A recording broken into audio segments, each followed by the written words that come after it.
Bonjour, vous êtes à la foire de Bois-Panon. Ce matin, c'est tenu une commission permanente. Alors, ce matin, il y a eu un vote à l'unanimité des élus du Conseil général par rapport au projet France Travail. Est-ce que vous pouvez nous expliquer pourquoi? Vous savez qu'il y a une expérimentation sur une partie de 3 bassins et la commune de Saint-Leu pour accompagner les personnes bénéficiaires du RSA vers l'emploi.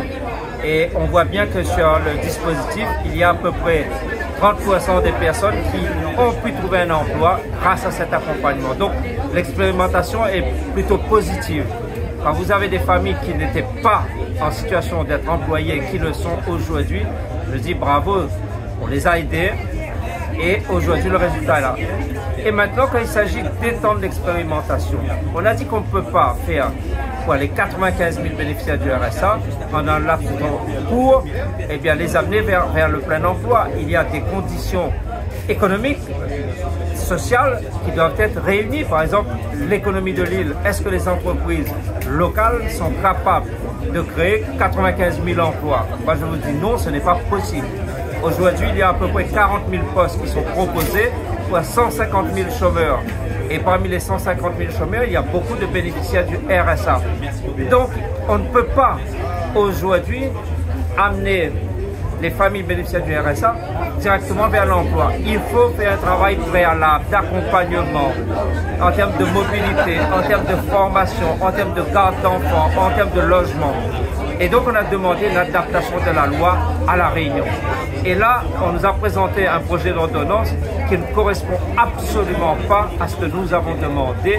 Donc ce matin, la commission permanente a émis un avis défavorable à l'unanimité des élus sur le projet d'ordonnance et on ose espérer que nous serons entendus par le gouvernement. C'est un refus des sanctions?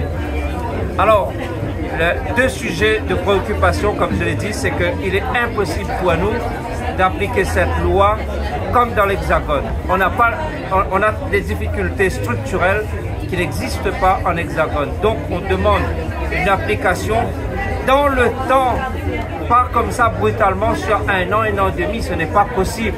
Donc un échelonnement, tenir compte de la réalité réunionnaise. Et puis quand on parle de sanctions, non, on n'en veut pas parce que vous voulez sanctionner des personnes alors qu'il est impossible de leur proposer ce que dit la loi. Donc on est contre ce régime de sanctions. Je l'ai dit quand la première ministre est passée ici. Je l'ai dit à plusieurs ministres. Je l'ai dit à la présidente de l'Assemblée nationale quand elle est venue à La Réunion.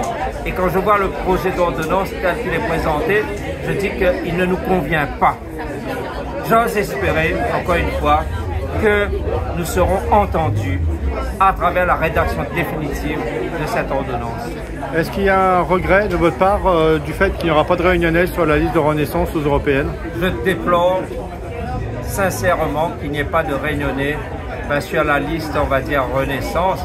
On a fait en sorte qu'il y ait un sénateur qui soit proche du président de la République en la personne de Stéphane Poisson. Eh bien, au niveau de la députation européenne, on aurait pu espérer que comme la Réunion était bien représentée à travers Stéphane Bijou, qu'on puisse garder un réunionnais qui soit en lien avec ce gouvernement. Force est de constater que ce n'est pas le cas. Nous en prenons acte.